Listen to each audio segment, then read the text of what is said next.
want to get papers. It's not that Home Affairs don't want to give them. That is it. Because there is no how that Home Affairs will be giving paper. They will say that they don't want the paper. They prefer police to be harassing them and immigration to be harassing them every day. No, it doesn't work that way.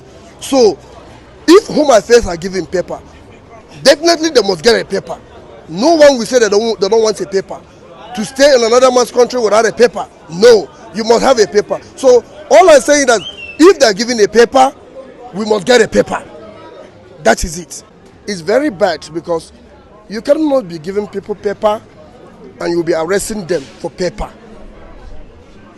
Even in other countries, in the United States of America and other countries, I have not seen where they are doing that because they take refugees and keep them and give them paper and give them even and be paying them. But we are not asking for them to pay. All we are saying is that we need a paper. If they can't give us a paper, let them stop embarrassing us and harassing us, because most of us here have a family here. Like I'm marrying a South African woman with 2 kids, understand? So now, if they are chasing us up and down without a paper, how are we going to survive? Should I leave my children here and go to Nigeria? Or should I leave my wife and go? Or I should go with them to Nigeria? Come on, we are here to stay.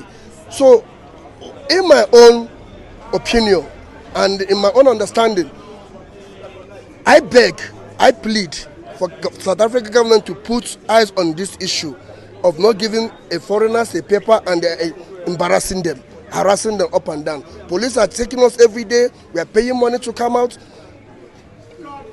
for paper. So please, I'm pleading for South African government to do something about this.